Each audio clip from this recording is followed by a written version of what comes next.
What's up, everybody? Welcome to the big new show, episode number 45, hosted by yours truly, Mr. Ben Bailey. That's me. That's my name. Don't wear it out. We're live from Vic's in honor of the late, great Mr. Vic Henley. What's up, everybody? Been so long, so much to talk about. It's been weeks. I don't even know how long it's been. What's up, Mike Schmidt? I see your name there. What's up, Red? What's up, Marta? What's up, Chooch? Kimon Kreiner?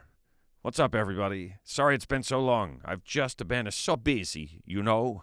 You know what I mean? So much time out on the road. So much going on here at the house. Just seemingly, sometimes you're like, man, I have nothing to do. And other times you're like, I can't remember what it feels like to have nothing to do. But hey, everybody. What's up, Christoph Howard? It's the big new show with me, Ben Bailey, and it's time for one of these because it's been so long. That means it's time for you to drink your drink. It also means that Little Ben will be appearing and doing a little dance. It's a Cash Cab Drive-By, folks. It's been a month since I've seen you, or not seen you, as it were. Hope it's been a good one. Very good to be back. Been all over the place. Been to Iowa and Texas and Connecticut. 1 month, but who's counting? You are. Clearly you are counting. Ms. Miskin, what's up? What up, what up, what up? Go away, Little Ben. Your time is over. I was all over the place, you guys. I did some shows at the Funny Bone in Des Moines, Iowa. Thank you, Red. Red says, I'm glad you're getting more gigs, Ben. Me too. Skål, Marta. Skål.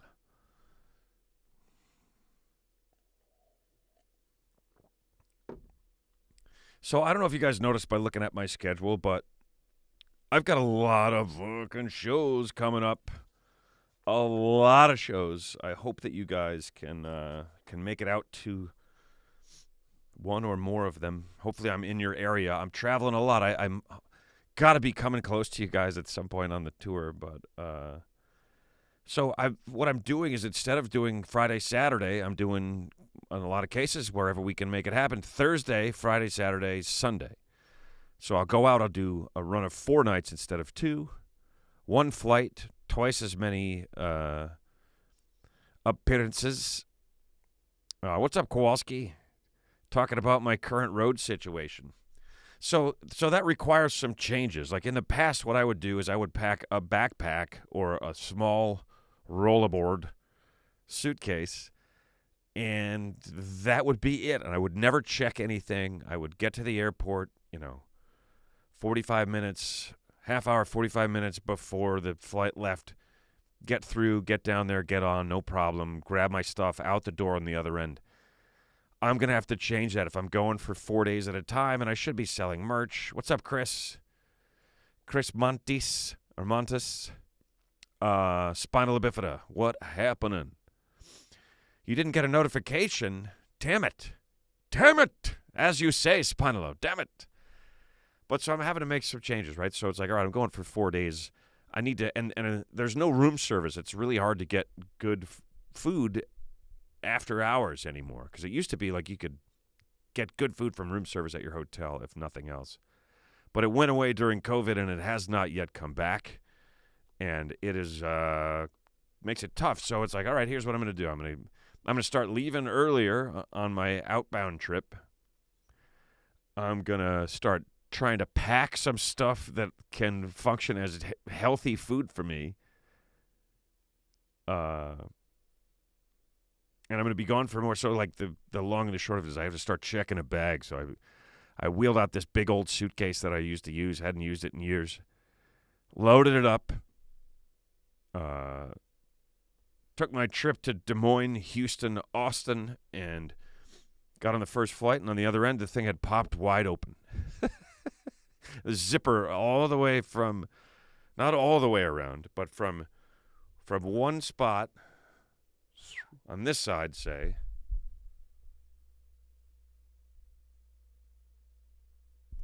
almost all the way around. And if it weren't for the TSA zippers that pop into the little secure thing, it would have opened all the way around in the, except for the little area on the very back side that does not open. And everything would have fallen out. But because of the straps and those little zippers and the fact that I could only fit my shoes in by putting them on the side, sole out on the side and one on the bottom and one on the top, nothing fell out. My suitcase popped open. Yes, Kevin's Bacon Bits, what's up? I agree. Room service is awesome, and it sucks. I miss it. That was like one of my favorite parts of being on the road was I could fly late, get in late, get to the hotel, get a nice, good meal in me, and maybe a beer or two, and fall asleep. Now I get there, and like, there's nothing to eat. It's like a bag of chips. And all the hotels are like, we have a marketplace. I'm like, you have Cheez-Its and frozen mac and cheese. This does not a marketplace make, I say. Chronosaur. Probably never will either. COVID fucked up so much shit. Yeah. Chronosaur. Are you a regular who has changed their name? But so all of that led to me packing the big old suitcase, and the thing burst open on the first trip.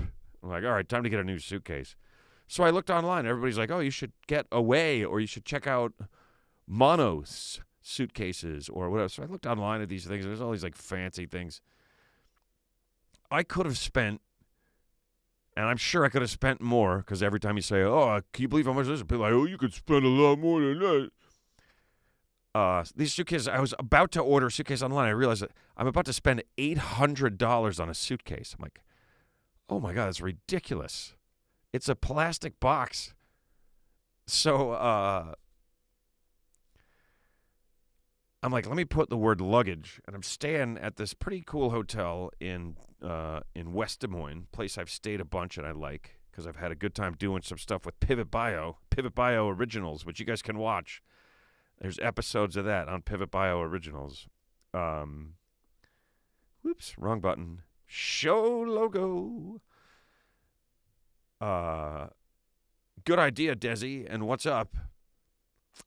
Nope, Kelf. You need to smuggle a hot plate. Yeah, well, part of it was I was going to bring a kettle and soups. Anyway, long and the short, I put luggage into Google Maps, and 9 places that I could buy a suitcase come up, and they're all like less than a mile away from me. It's like Target, Dillard's, Kohl's, Walmart, TJ Maxx, blah, blah, blah, blah, blah, blah. I'm like, all right. So one day I had nothing to do. I actually had a day off on the road, which is so rare for me. I was like, I'm just going to go look at suitcases. So for like several hours, I drove and I went to all of those places.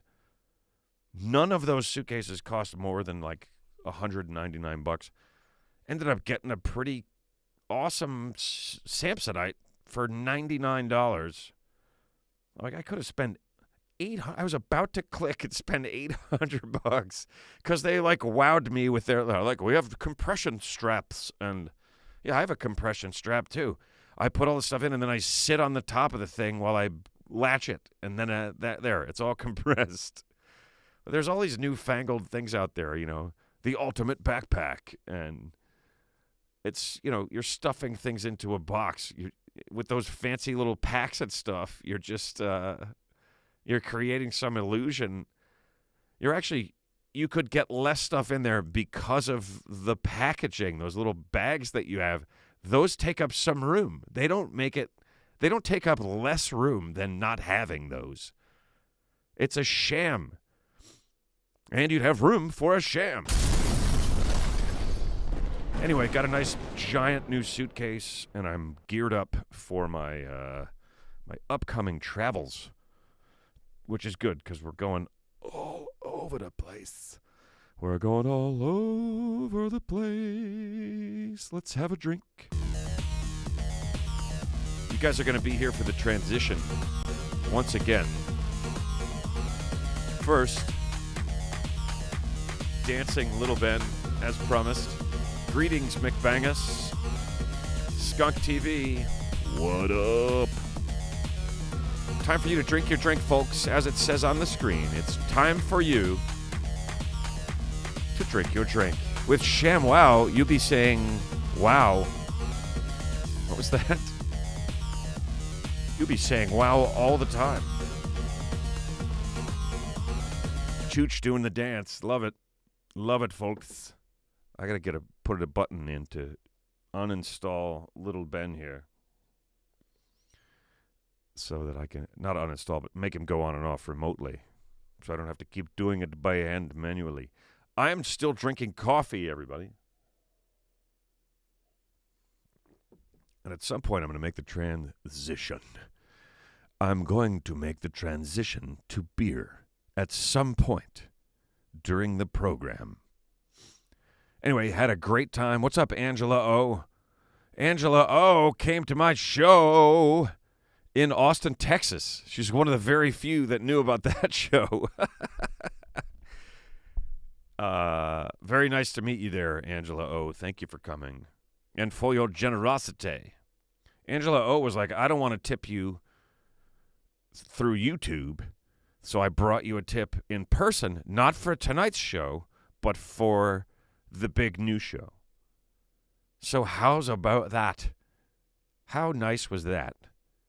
I got to tell you, I did a whole run of shows, and then Austin, I think popped up on my Instagram a couple days before that, Austin show, and it was like, Moon Tower Comedy Festival, Austin, Texas, now through Saturday. So it was like a 6-day or 5-day comedy festival in Austin, Texas, that ended on Saturday the 22nd. And then I had a show there on Saturday the 23rd. So there was like 150 comedians in town doing 1 million shows all week long, and then that all ended, and they left, and then I showed up. So ticket sales very light for the Austin show, but I have to say the crowd that came was a great crowd. It was such a fun show for me to do, despite having a small crowd in a big place. And those are tough for me. That's a real blow to my ego when that happens. And it doesn't make a lot of sense that it is, because even going into it, I was like, well, the Moon Tower thing, first of all, I feel like a dope for booking a show right after that when they're having a festival. I should have, waited. I need to, make sure I'm up on those things. But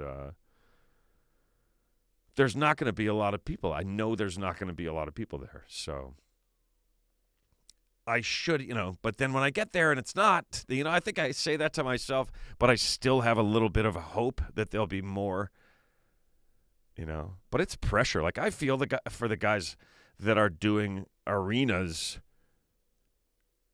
I can't imagine that pressure. That is insane. I guess you don't really do that until you have to. It's kind of how that works, but man, oh man. Cheers to those dudes. I got a performing arts center coming up, the Bergen Performing Arts Center, Bergen Pack, right here in the state of Jersey. And I've got to be honest, I'm worried about not selling enough tickets. Chooch! All over the scene. Did you check out the mothership? You know I did. There's no way I was going to Austin and not checking out the mothership. And I did. And I have to say to Mr. Joe Rogan, hats off, man. You crushed it with your new club, the Comedy Mothership. Oh, my God. What an awesome club. I love it. Every part of it. You just nailed it. Took a while, but it was worth it.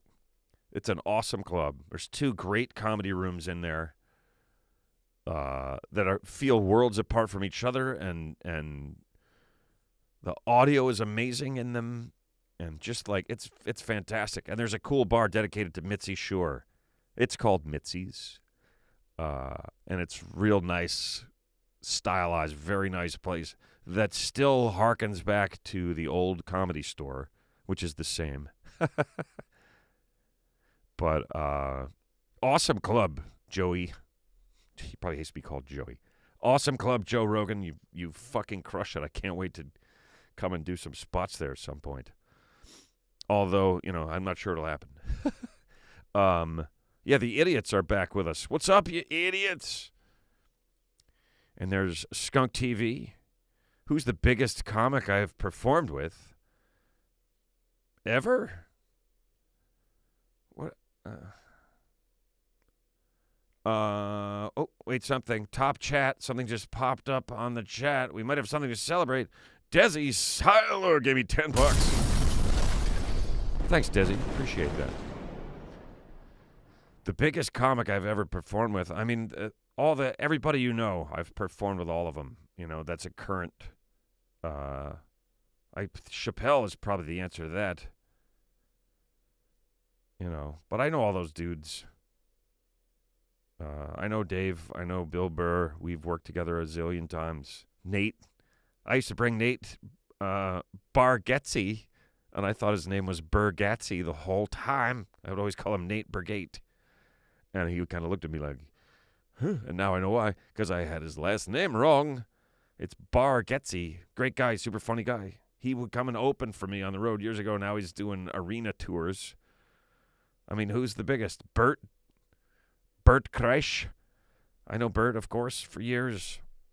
Russell Peters, I think, is still, like, technically the biggest comedian in the world. I don't know if that's true or not. It's pretty funny. When we were at Just for Laughs together, Russell, like, hired a couple of dudes to just walk around and say his name, just like, Russell Peters!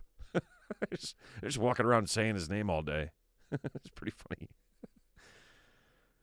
Well, you kind of know everybody. It's not a huge business. That doesn't mean you like everybody, or nor does everyone like me. But working in New York at the clubs, you share the stage with people all the way to the bloody top of the business, you know. So I guess that was a viewer question.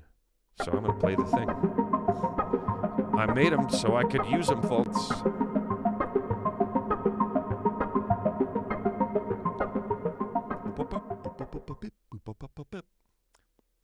Had a great time in Des Moines.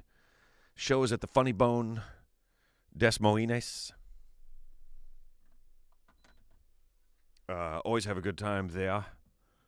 Had a good time doing some more money grab in the cab, which is I surprise.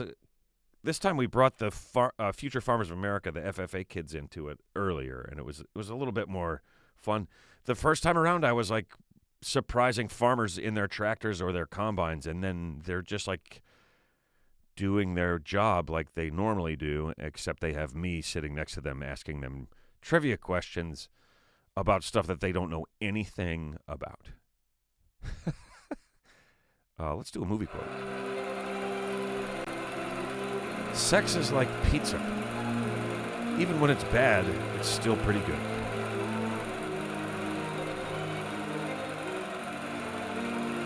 That quote again. Sex is like pizza. Even when it's bad, it's still pretty good. Chooch says your name gets dropped on a lot of podcasts from other comics on the reg. Oh, well, that's cool, I guess. Yeah, I think that's... I hope you mean that in a flattering way. I feel weird, like I'm not really out of the... Sorry, I'm doing too many things at once. Like I'm not really in the scene, the comedy scene, which, you know, it's my own doing to some extent.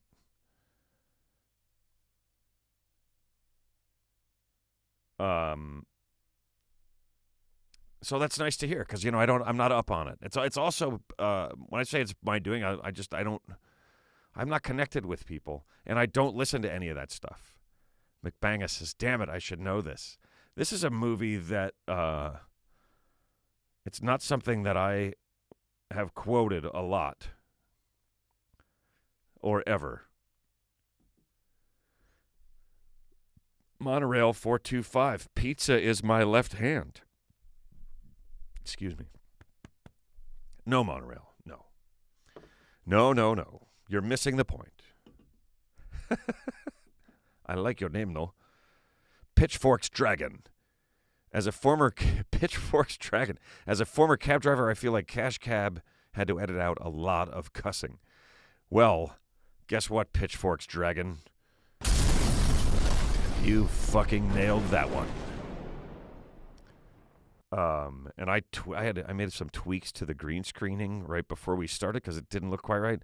And now you can see through me when I do the blow-ups. Sorry about that. And I can't change it while we're streaming. Thanks, Chooch. Chooch says yes, in a good light, always. Sorry, I didn't specify.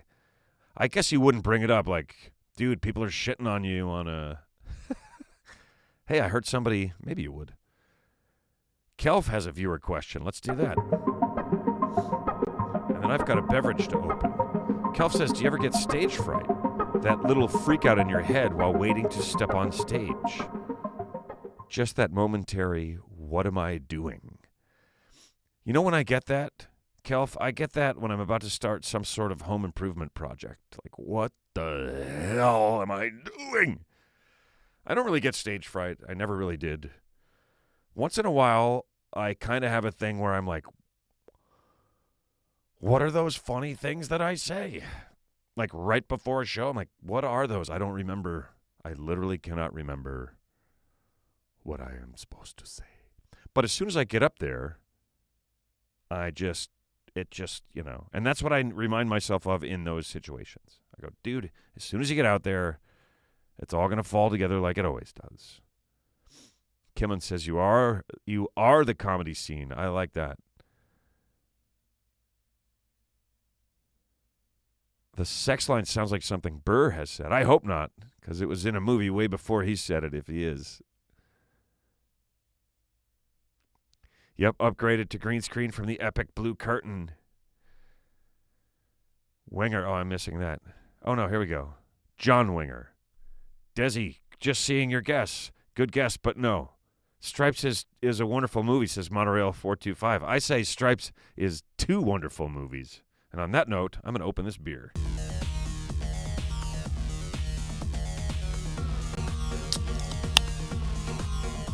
Cheers, everybody. Good to be back in my own basement.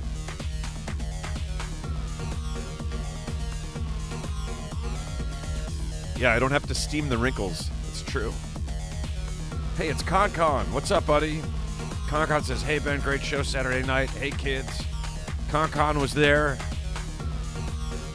I seen you there in the crowd looking up at me with your smile.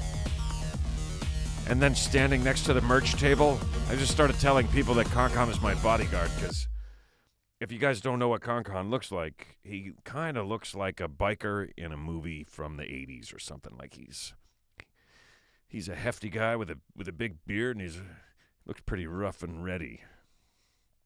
So I'm like, yeah, this is my security, my head of security, Conrad.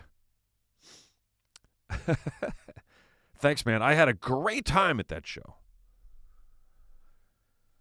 Fun random fact, when polled and ranked, people placed the fear... Oh, I think I'm going to know this one. I'm going to have to scroll back up to see that. Fear of public speaking at the top of the list. Fear of death was number 2, which is a true stat. And Seinfeld, Jerry Seinfeld, who would arguably be the biggest name comic I've performed with.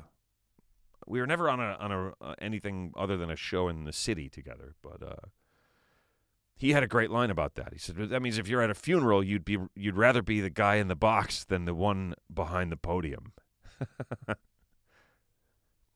Which is crazy to me, because I'm like, let me get up there and I'll be the guy behind the podium.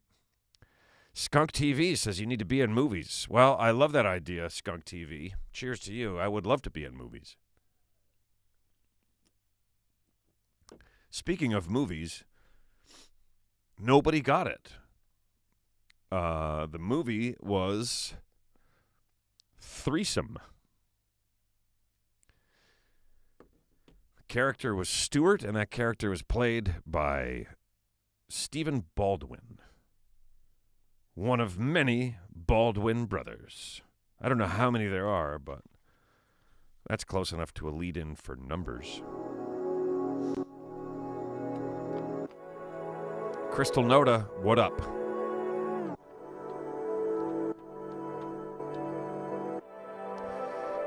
This is episode number 45, everybody, so we'll be talking about the number 45. And there's all these, and I'm just going to read them. They don't mean anything to me. I don't know what they mean to you guys, but 45 is the natural number following 44 and preceding 46. 45 is an odd number. 45 is a triangular number. 45 is a hexagonal number. 45 is a hexadecagonal number. 45 is a stormer number. 45 is a Capricar. Does anybody know what these things mean? 45 is a Harshad number. Harshad? 45 is a type of gramophone record classified by its rotational speed of 45 rotations per minute. I'm blowing it up for all the people that know what a 45 was. And, oh, wait, there's something just popping up on the feed. A Harshad number, a Capricar, and a Sturmer or Stormer number. $5 from Red. Booyah. Thanks, Red.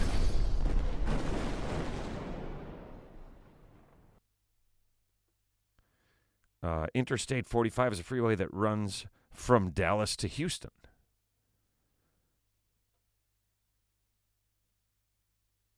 .45 is a deficient number. 40.45 is a 2006 motion picture. A soccer match. Red says 45 was the brigade I was in the Army. Is that true, Red?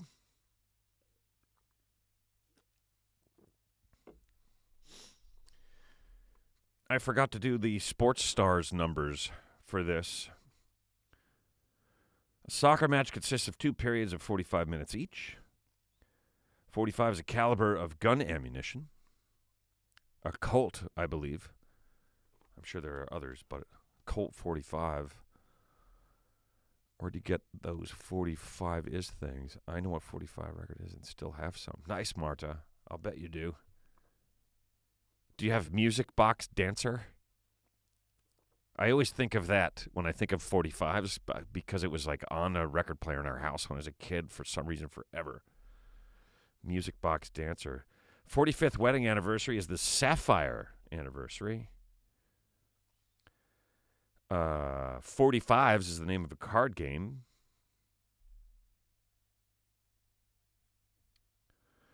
.45 is the maximum mark an international baccalaureate student can make.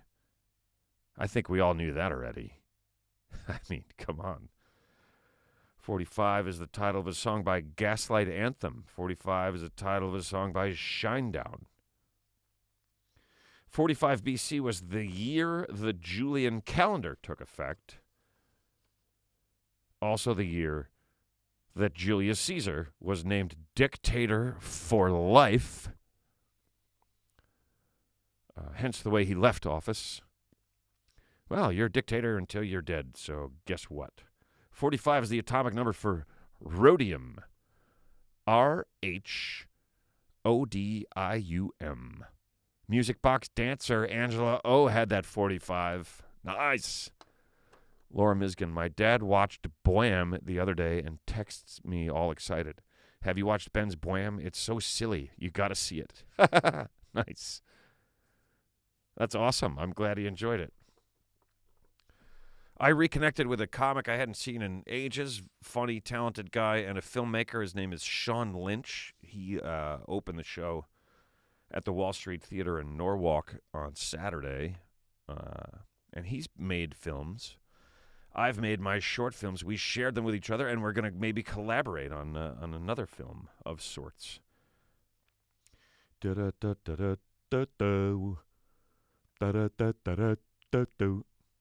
The Roman numeral for 45 is XLV. 45 is the title of a song by Bon Iver. The 45 refers to the Jacobite uprising in 1745 in Great Britain. I think we all knew that.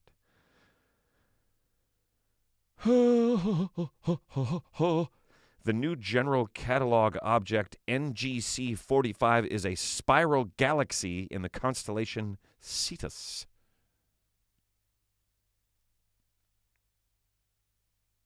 Okay. Pope Leo I was the 45th Pope. Utah was the 45th state to be admitted to the Union. Who knows? Who knows?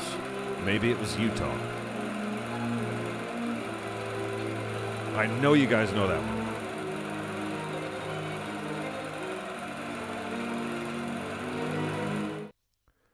Who knows? Maybe it was Utah.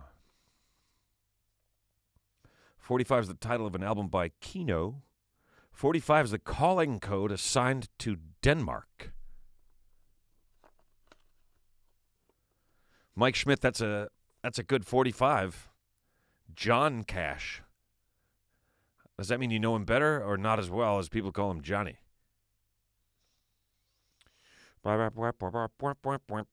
45 is in binary is 101101. 45 is the number of laps in the German Grand Prix race from 1978 to 2001. Wow. Those guys are moving slow. Took them all those years to do 45 laps.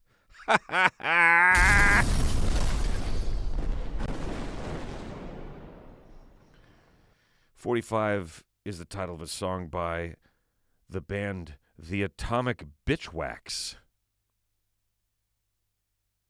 Okay. And 45 is the title of a song by the band Noodles. And that, folks, is it for today's numbers.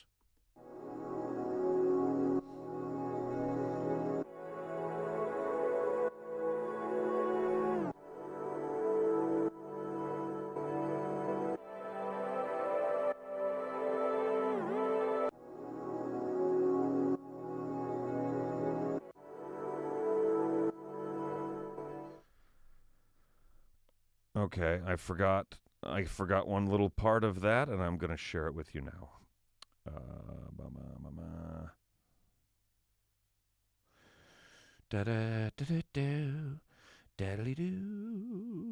Tetrachon pentagon. Tetrachon pentagon is a 45-sided object. Or, of course, a 45-agon. That's it for numbers. Thank God for numbers. I mean, not the segment, just numbers in general.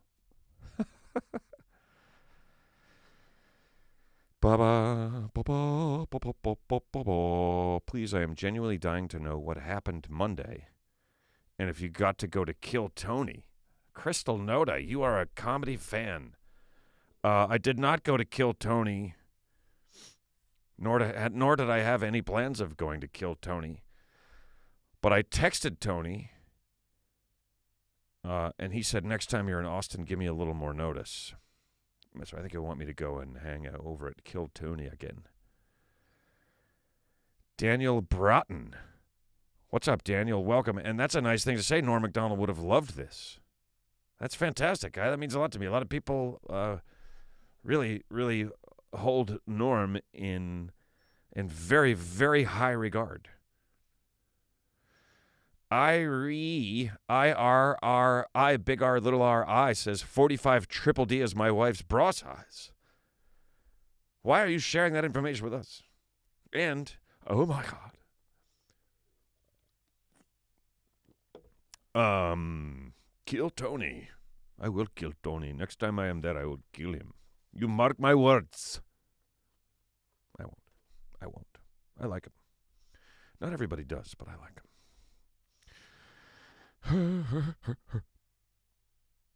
So I'm scrolling through to see what you guys are saying and trying to catch up. My brother Tony lives in Austin. Well, all right, Laura Mizgan. I was on an episode of Kill Tony once, and we had a good time. A young redheaded fella, the name of whom I do not know, came on and did his first, it's like his shot. And he did well. Hell yes, Norm would have loved this. He would have been like, I don't understand. What's the show? That is the show. Let's do the good news, folks. There is some. So we might as well acknowledge it. news is where we try to find some good news in the world of not so good news. And this one, again, environmental tip, and it's on the environmental tip, and it's kind of like amazing. And here's the headline. Sweden's first EV charging road will power electric vehicles as they drive. The E20 highway stretch in Sweden will soon become the nation's first functioning charging road to juice the batteries of heavy vehicles carrying freight around the nation. E20, the E actually stands for Europe rather than electric, runs between Hallsberg and Örebro. I have no idea if I'm saying those anywhere close to how they do. In the middle of the country's three major cities, Stockholm, Gothenburg, and Malmö. Construction is slated to begin in 2025 along a whopping 21 kilometers of road, which is only about 13 miles. Is that right? But it hasn't been decided which method of charging will be used. Previously constructed charging roads in Europe have used methods that require outside equipment, overhead wires, like a city tramline or undercarriage-mounted arms that attach to an electrified rail along the roadway. You're just building a train, really. I mean, if you're going to... These are highly impractical for regular motorists, however, who can neither reach the cables nor afford to mount a robotic arm on their car. Thanks for stipulating. The last option, and the only sensible one for cars as well as trucks, is to build wireless charging infrastructure down the center of the lanes that send out an electromagnetic signal to a coil on the underside of the vehicle, small enough to be fitted to a sedan or a tractor trailer. Small enough to be fitted on a tractor trailer. Small enough to be fitted on a tractor trailer? In any case, in order to conduct long-haul trucking in the larger European countries, there has to be sensible charging infrastructure to prevent the trucks from becoming overloaded with the battery packs necessary to drive long distances. If you're going to have only static charging full battery solution for heavy-duty vehicles, you'll need vehicles with a huge amount of batteries, right? So if you set them up with enough batteries to make a long trip, they're going to barely have room to do anything else. So they want to figure out a way to charge them as they go. It sounds awesome to me, but it also seems a little bit scary. Yes, what Nikola Tesla would have envisioned, or did envision, wireless energy. And there is rumor that he found a way to, just get electricity out, right out of the ground. Yes, James Payne, what's up, man? And exactly, totally safe, I'm sure. What could possibly go wrong? That's like Musk's train that he's building. But I thought that was good news, just the idea that we're going to be switching over to more and more electric vehicles and charging them different, more sustainable and better ways. I think the solar roadways is a better way, is a better use of the roads. But, eventually the cars will have solar panels that charge the batteries within. Right? I mean, that seems... So, we don't need to use fuels at all. The vehicles are solar run. It'd be amazing. I envision a quiet city, which is very hard to imagine. But Kowalski's in his chariot off to the arena of chaos known as General Motors. Say hello to General Motors. Ask him if they need a spokesman. I am available.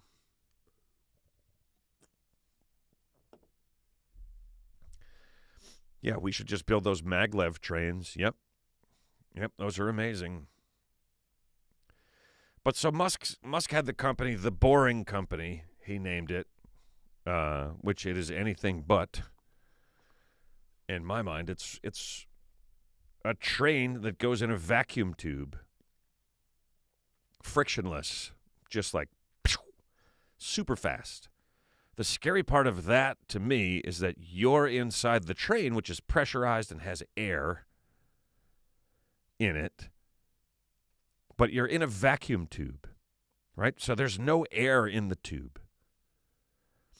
So if the train gets stuck somehow, though I can't imagine how because there's nothing slowing it down or stopping it, but then you're in there and eventually you're going to need more air.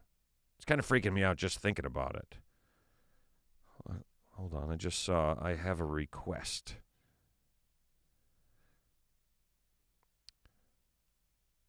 Oh, Daniel Broughton. I saw your full stand-up recently, and it was fantastic. Thank you, Daniel, and welcome to the show. Thanks for joining us. It's a hang. It's not a stand-up show. It's just a hang at the bar that we do once a week, if I can, as often as I can. Now on Wednesdays.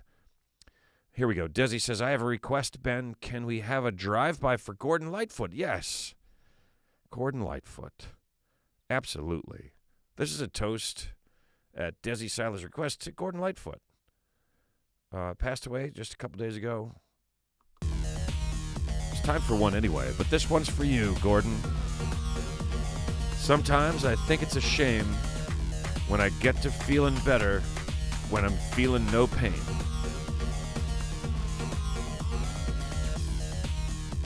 He also did The Wreck of the Edmund Fitzgerald, which is like a hauntingly good and haunting song. Cheers to you, Gordon Lightfoot. Thanks for all the great music, and I hope your Maple Leafs can make it all the way through to the end of all of it and win a Stanley Cup for you and John Bon Jovi and my friend Dave. Yeah, Gordon Lightfoot's been coming up in my feed a lot lately, and I've been enjoying it. And then that news came. It was a bit sad. Kowalski says, I wish I had that type of clout. You go in there and you tell him you're hiring Ben Bailey. He's going to endorse the Avalanche. Mr. Lightfoot, I hear he was pretty light on his feet, old Gordon.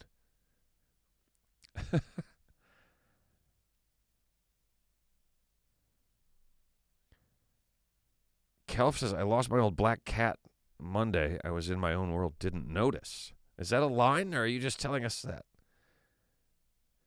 If you could read my mind, Lance, oh, what's up? If you could read my mind, love, what a tale my thoughts would tell. Just like an old-time movie. If you could read my mind is the saddest song ever. I don't know about that. What about Mr. Bojangles or The Leader of the Band? These are sad songs.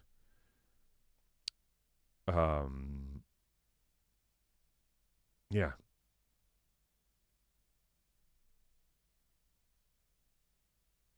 Gordon Lightfoot left us with some great music. Thanks, Gordon. I don't know how old he was, but I think he was up there. I gave you guys a movie quote, and I am amazed that I did not see it up here.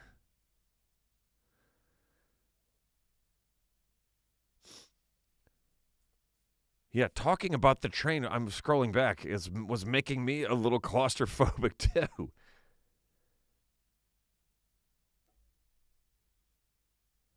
Couldn't possibly just make cars way less. That's a good idea. I bought the burnt hair perfume sold by the Boring Company. Seriously? What a great idea.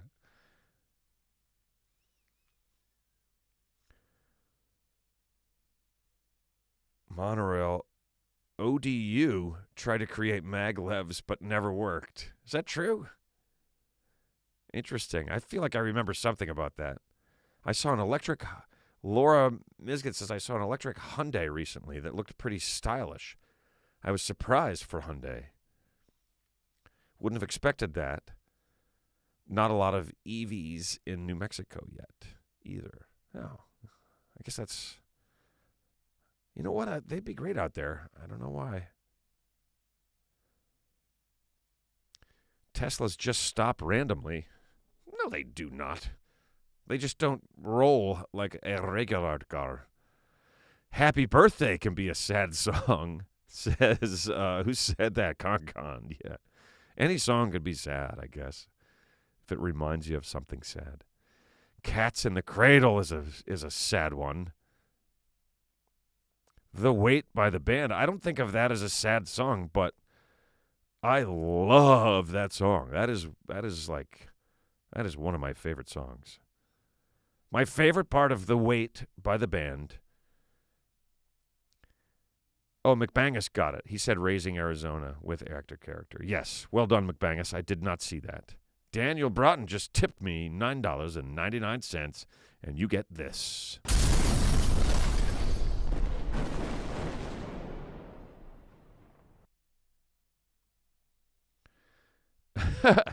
Daniel Broughton wants me to read a Norm Macdonald joke.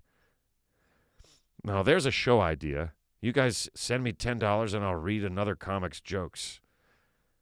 Norm's joke, boy, was it hot outside. I bought a frozen pizza, and by the time I walked home, it was perfectly cooked and completely eaten. 100% true story.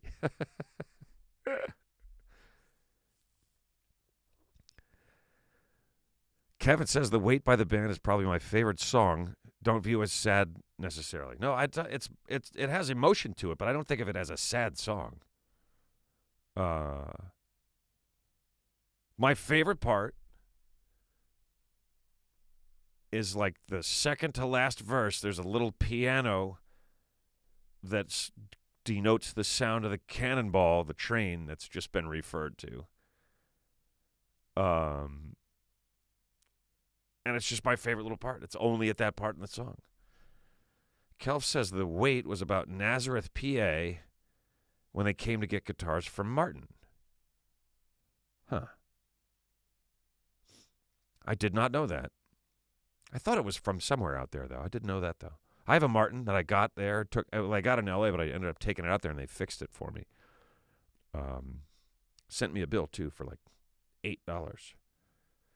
Like, this much is covered, but Massachusetts banned gas stoves now. What? Really?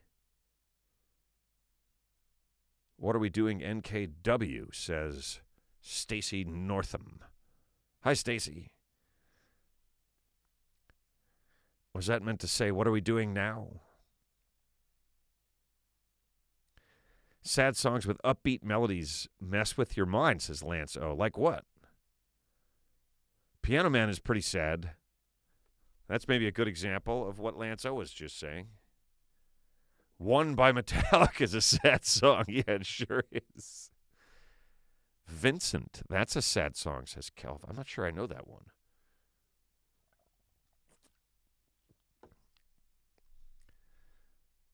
Mad World by Tears for Fears. Or more specifically, Gary Jules' Cover is the saddest song I can think of. Feed Jake is a sad song. They sit at the bar and put bread in my jar and say, man, what are you doing here? What a great, great, amazing song that is. Piano Man. The lyrics are so good. The music, I mean, every part of it, it's just like, what's up, Matt Denahan? Just seeing your thing. Thanks, man. Welcome to the hang. This is the big new show, which we now do on Wednesdays. It's not that big, it's not that new, and it's kind of a show. But this is it. This is it. Spinal, why did they ban gas stoves? What do you mean, like stoves that run on natural gas? Like a gas-burning stove? I would miss that if they took that away. Alone Again, Naturally, ridiculously sad song, says McBangus. Wish You Were Here is sad. Good Night by Dry Kill Logic. I don't know that one, Red. Seasons in the Sun, says Kelf. Oh, my God. Seasons in the Sun. I think that might be the winner. New York State of Mind, I feel like, is like a kind of a... Gaga says Baby Shark is a sad song. Do-dee-do-do-do.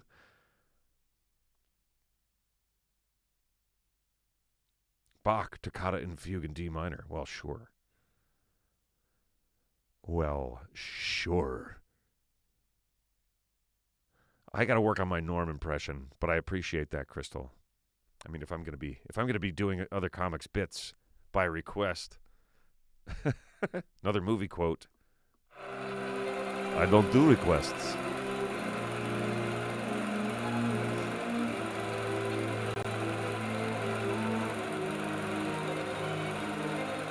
Lots of jurisdictions are pushing to get rid of gas. Seattle is at it too. But it burns very clean, and we have a lot of it.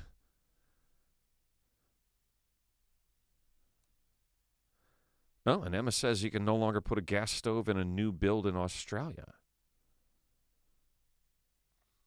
Well, I guess it's better environmentally, but man, cooking over a flame,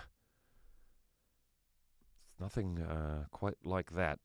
I guess you get used to it if you have to switch up to the Electrico. We had joy, we had fun, we had seasons in the sun, and we cried 'cause that song is so fucking sad. Right, I got you, Monorail. New construction, you can't add them. They're not making people get rid of them, but you cannot put them in a new construction home.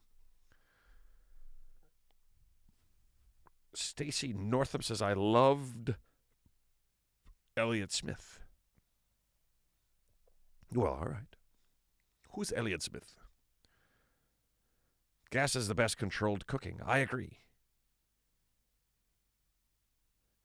I've been listening to Elliott Smith all day. What? I'm not sure what that is, Stacy. Could you elaborate what or who Elliott Smith is? Is that a Gordon Lightfoot song, or is that some new or not so new artist that I haven't heard of? I love how, like, we're all so well informed at this point that if you haven't heard of something, you're like, what? Well, I've never heard of that. Like, you almost think it can't be a thing. Well, I've never heard of that. That can't be real.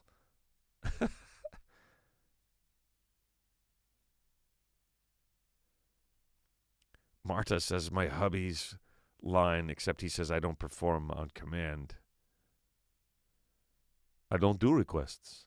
The Running Man, Arnold Schwarzenegger as Ben Richards. McBangus. Blowing it up. I'll be back. Then he says, I'll be back again. And Richard Dawson says, only in the reruns. Killian is lying to you. That's a great movie. Never saw the new one. Newer one. Don't care to. No offense, Colin Farrell, but I just don't fucking like you no more.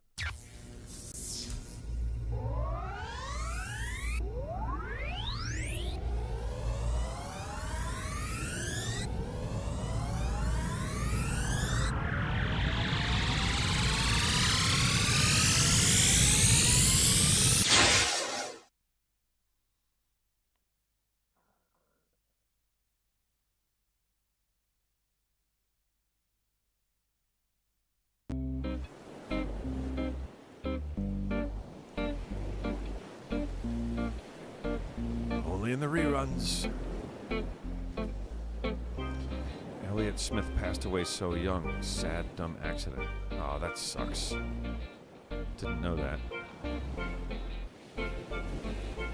I'll have to check out Elliott Smith.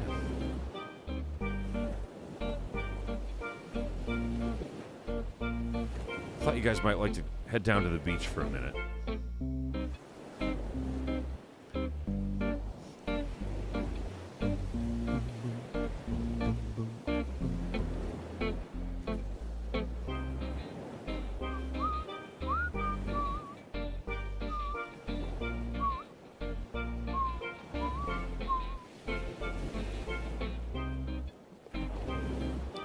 Yes, there was a new, McBangus says there's a new one. Yeah, they made another, newer version of Total Recall.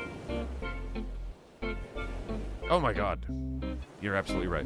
Thinking of Total Recall. not of the Running Man. My brain doesn't work as well as it used to, folks.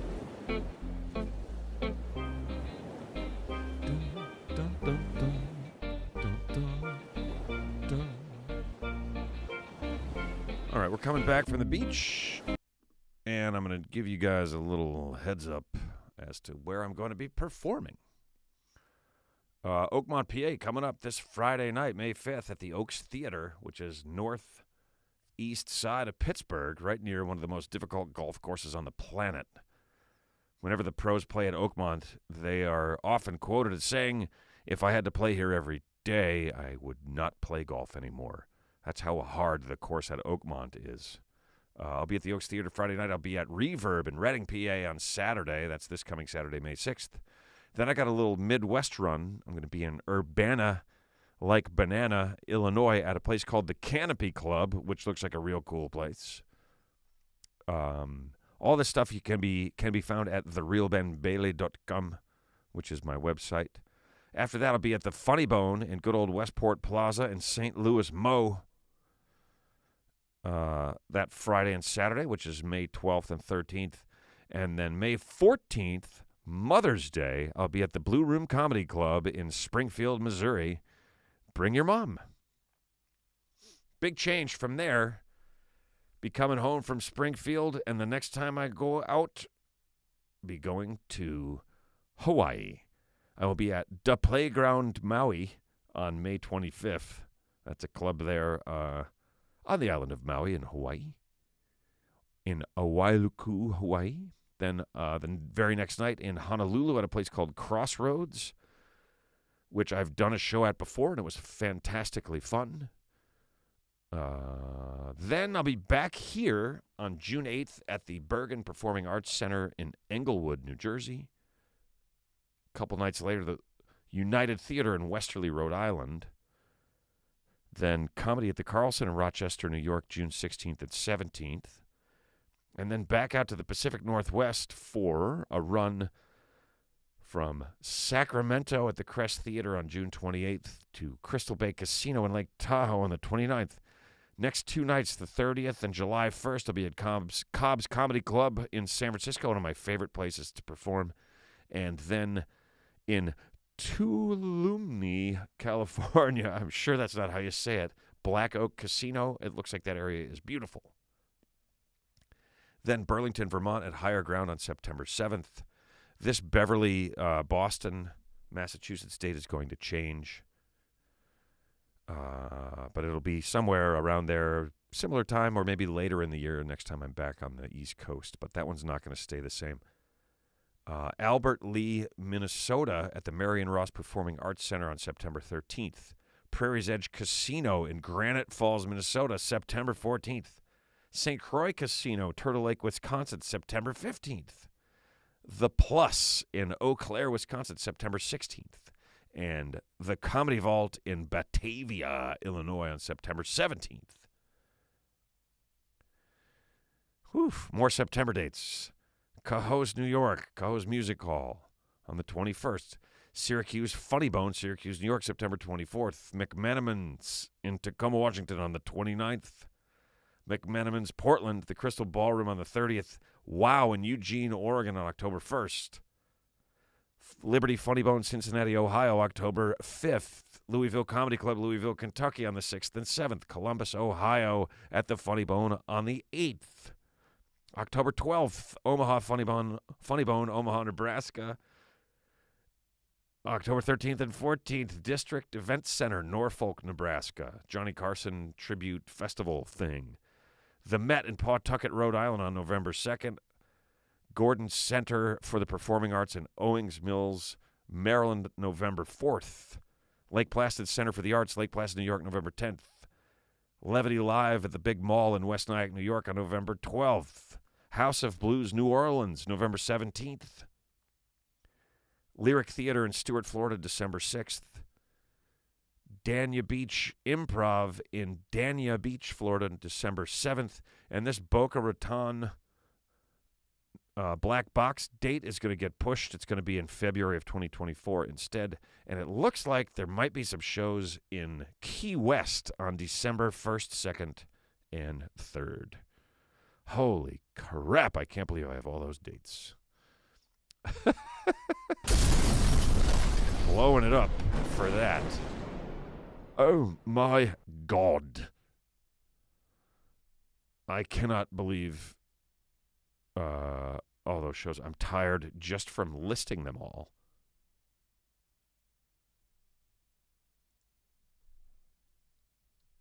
I don't know if I just lost you guys or not, but my computer just I think I might have, I don't know what just happened, but everything's fine.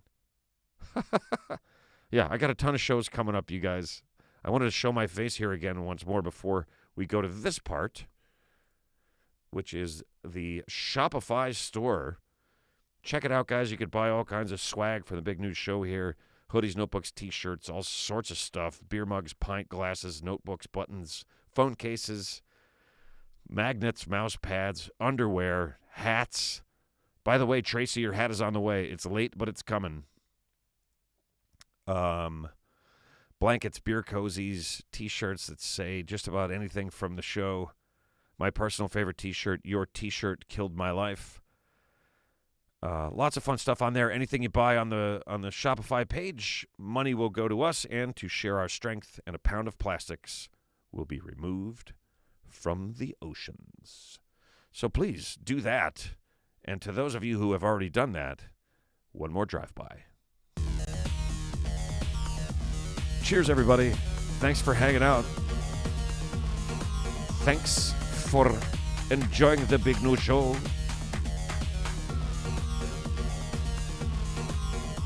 Kowalski says, let's get a bus and go on tour with him. We'll be Ben heads, or we'll be Ben heads. Marta says there was a brief technical glitch. The computer went to sleep for a second, but everything's all right. Cheers, fuckers. Time to drink your drinks.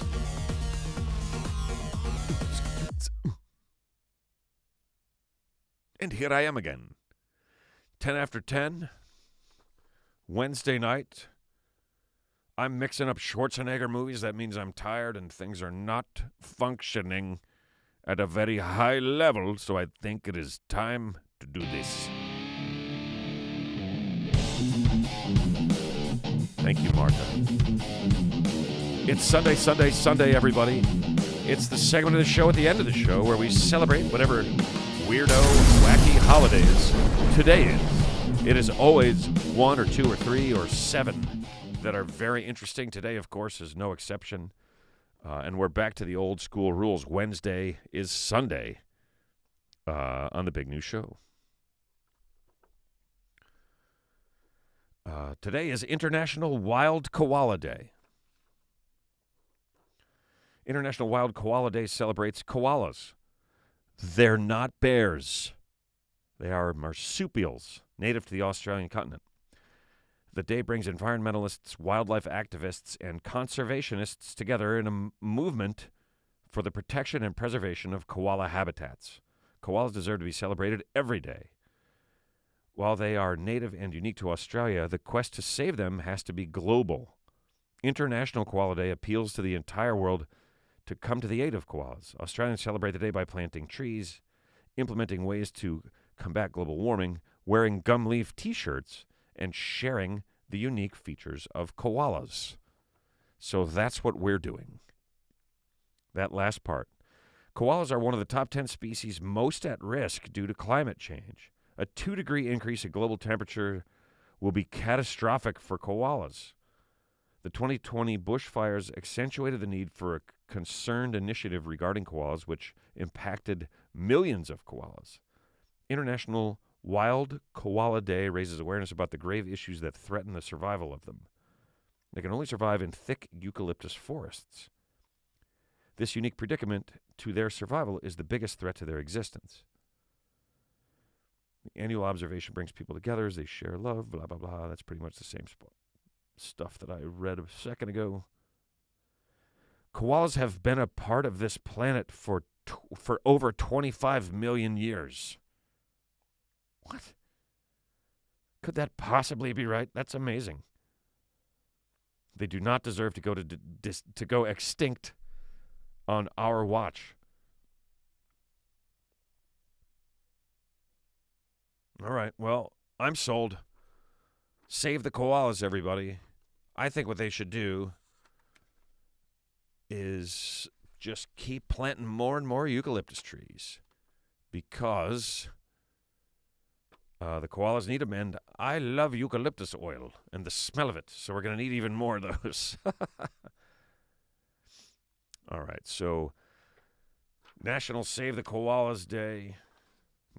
I'm sorry. Oh, my God, I really screwed that up. International Wild Koala Day. History of National Paranormal Day. Just like any paranormal activity, no one knows the origin of National Paranormal Day. The only thing we do know is that it was created in 2013. But the truth is out there, and we may find it one day. So celebrate National Paranormal. History of National Paranormal Day.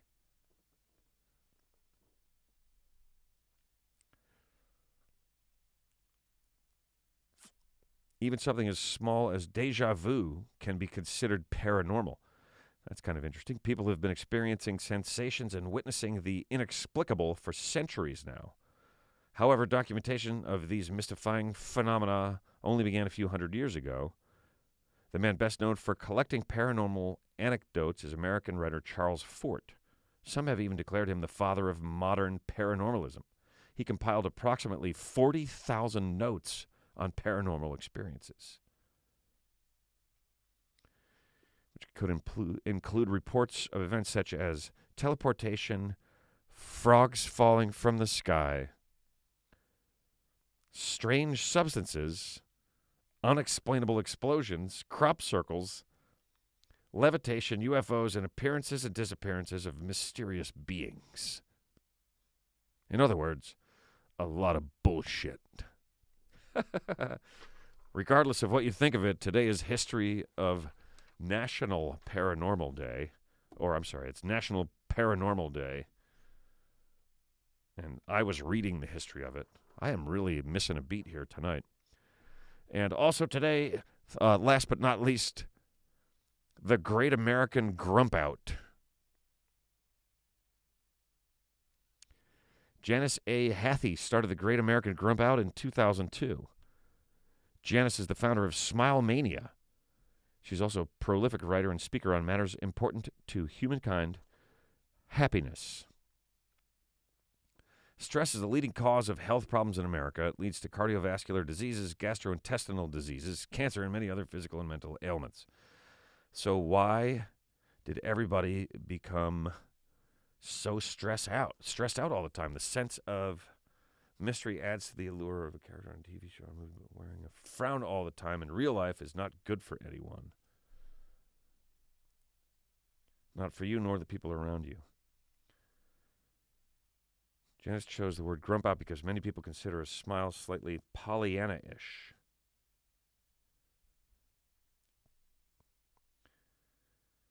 Started this day after she was laid off from her sales job.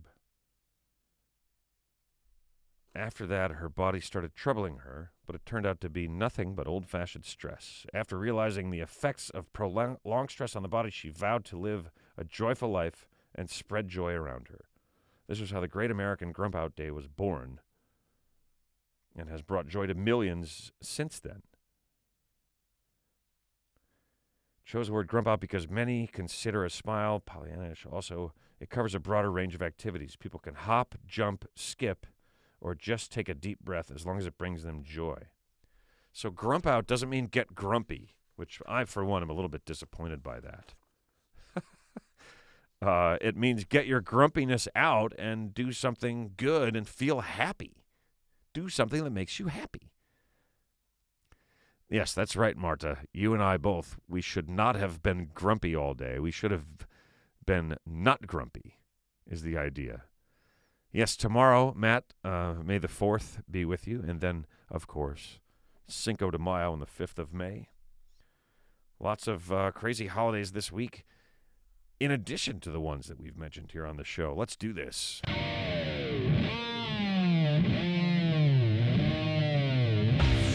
This weekend, one day only, it's International Wild Koala Day. Find a koala that lives in the wild and stay away from them. Maybe give them something to eat or provide them a place to live because they've been around for 20 million years or more, and they're not going to last.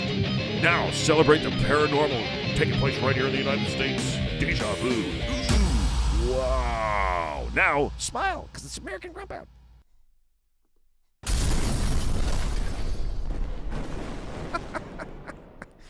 I don't know how that's going to rank among the Sundays of yore, but maybe not so great.